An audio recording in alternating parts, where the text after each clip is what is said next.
Bonjour et bienvenue, amis fantaisistes.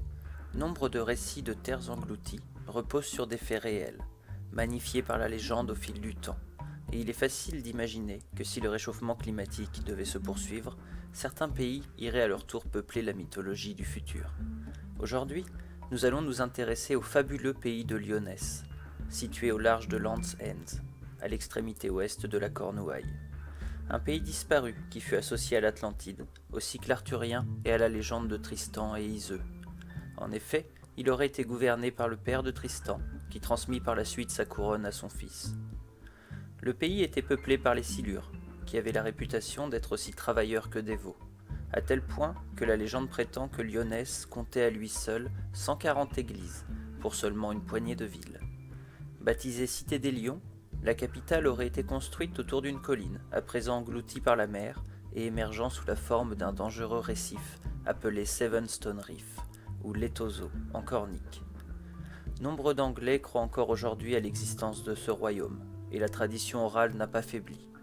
Toutes les légendes semblent indiquer que Lyonesse disparut de façon soudaine et violente, victime d'un événement aussi terrible qu'inattendu. Tristan aurait échappé de façon miraculeuse au cataclysme qui engloutit son île, alors qu'il rendait visite à son oncle, le roi March, en Cornouailles.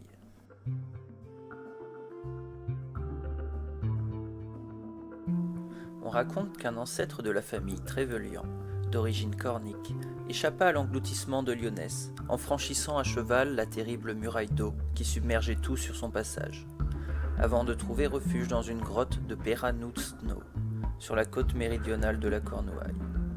Malheureusement, ne pouvant évacuer ses proches et son bétail, il perdit toute sa famille dans la catastrophe.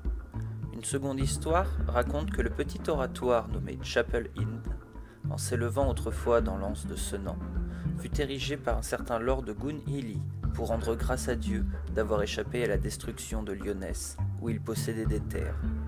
Un élément bien mince encore, mais qui semble attester du caractère historique de la catastrophe. En remontant un peu le temps, on s'aperçoit que déjà au XIIIe siècle circulaient des récits sur un événement tragique ayant submergé les terres et les forêts du littoral. Tandis qu'au XVe siècle, le récit de voyage du comte de Worcester fait précisément allusion à l'engloutissement d'une terre, allant du Saint-Michael's Mount jusqu'aux îles Scilly, situées à 40 km au sud-ouest du promontoire de Land's End. Effectivement, la présence de terres englouties au large de Land's End ne fait aucun doute. Située à la confluence du chenal de Bristol, de la Manche et de la mer Celtique, les eaux y sont souvent agitées, et la violence des vents les rend plus dangereuses encore. Pourtant, lorsque la mer est calme, nombreux sont ceux qui jurent avoir vu les traces d'une forêt engloutie sur les fonds de la Moon's Bay, à l'ouest de la Cornouaille. Une vieille légende locale situe assez précisément ce bois, à 10 km au sud du Saint-Michael's Mount, entre l'île Clément et Cudden Rock. Les pêcheurs auraient aussi distingué des toits de maisons, des coupoles et des clochers devant le phare de Longship, et même remonté quelques menus objets dans leurs filets.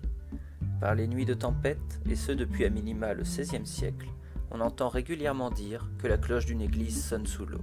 Si nous remontons encore dans l'histoire, il nous est possible de trouver des preuves écrites par le grammairien latin du IIIe siècle de notre ère, Caius Julius Solinus.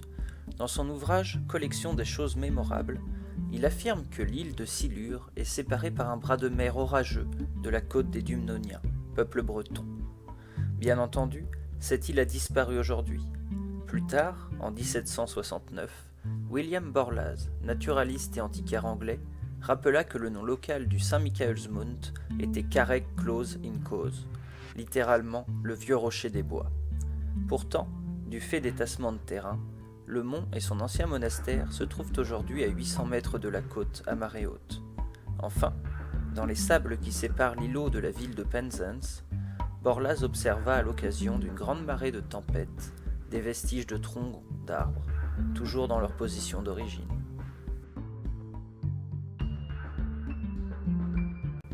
Les terres englouties autour des îles Scilly sont considérées comme les derniers vestiges du pays de Lyonesse. Peuplé depuis le néolithique, l'archipel compte plus de 500 sites archéologiques, situés juste au-dessus de la laisse de mer. À marée basse, avec un coefficient de marée très élevé, il est même possible d'inspecter des sites généralement submergés. ce qui permit de répertorier de nombreuses constructions humaines, comme des murets, des cercles de huttes ou encore des tombeaux. En période de vives eaux, nous pouvons pousser le vice jusqu'à arpenter cette terre légendaire, en marchant à gué entre les îles de Tresco, Brieur et Sanson. Il suffirait en fait que le niveau de la mer vienne à reculer d'une dizaine de mètres pour que la cinquantaine d'îles formant l'archipel soient réunies, à l'exception d'Agnès Island et Annette Island. Un petit tour dans la Rome du IVe siècle de notre ère nous montre que l'archipel des Scilly était encore décrit comme une île unique, représentée sur les cartes sous le nom de Scilina ou Siluram Insula. Visibles depuis la côte du Land's End, ces îles furent certainement reliées à la Cornouaille par un bras de terre qui disparut après la fin du dernier âge glaciaire, il y a environ 11 000 ans. Et il est possible que la mémoire de cet événement se soit transmise. L'inondation des côtes dut avoir lieu de façon relativement rapide au cours des millénaires qui suivirent la fin de l'âge glaciaire.